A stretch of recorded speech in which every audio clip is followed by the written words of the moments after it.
Hi everyone and welcome to Review Mirror Education. Today I have a brand new VTR for you called What? This VTR will not only have your learners creating questions related to the unit or concept that you're doing right now in the classroom, it will also help them differentiate between the questions that are going to help them go deeper into a topic and the ones that barely skim the surface. This is an awesome skill to have your learners imbibe so that they can always chase the questions that matter most. It's always a good idea to do a prior knowledge assessment for your learners when you start something new.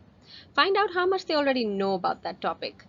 So if you find that your learners don't know so much, you might have to start right from the basics. But if you do find that your students are coming up with good answers and are basically aware of what you're going to teach them, then start from asking them to come up with their burning questions. They already know a bit about the topic. So ask them about what more they need to or want to know about a topic. Now, once they put forward these questions, that's when we start to sort them, as I said in the last slide, right? And once we've sorted them, that's when the research begins. So now I'll tell you how to incorporate the VTR after you've done the prior knowledge assessment and once the students have pitched their burning questions to you.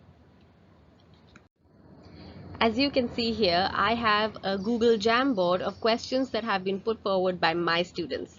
So obviously I'm working in an online setting where I can't see my students face to face. So I've shared this Google Jamboard and they've pitched their questions to me online. If you are face to face, of course, you can ask them to use post-its or sticky notes to put their questions forward, and then have your students do a gallery walk to read all of the different questions. This is a great way of doing a peer review as well. Students read others' questions and then form opinions about which questions are relevant and which are not. So if you're not able to do a gallery walk, of course, you can use a Google Jamboard like I have, and students are going to be able to see each other's inputs.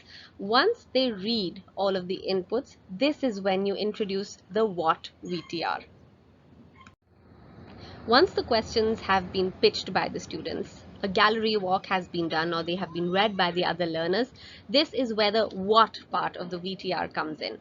They have to answer these 4 questions. First, the W. Which question do you consider most relevant? They will have read their peers' questions, so they're free to choose any, including their own, for further research. They shouldn't choose more than 1 or 2 because that would be too much all in one. Then they come to the H question. How do you think this question is going to impact your inquiry journey? Now, this is a very important step because it's actually a justification for question 1, which was the W question. If a child can't explain how this question is going to further their inquiry journey, they will usually self-correct and ask to choose another question, which they are welcome to do. So this is wonderful because the facilitator is not really required here to step in and say, is this question really relevant? Because usually if a child can't explain it, they'll understand that they need to go for another one, that the question that they've selected perhaps is a bit superficial. So let them take that journey and course correct on their own. Then comes the A question, a resource that you will need to answer it. Let your students select primary or secondary resources that are going to help them. These could range from interviews, surveys, analyzing case studies, videos.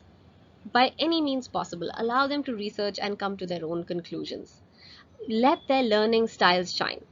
Remember, it's not just the answer that is important, it is also the journey. So let your students take that journey on their own.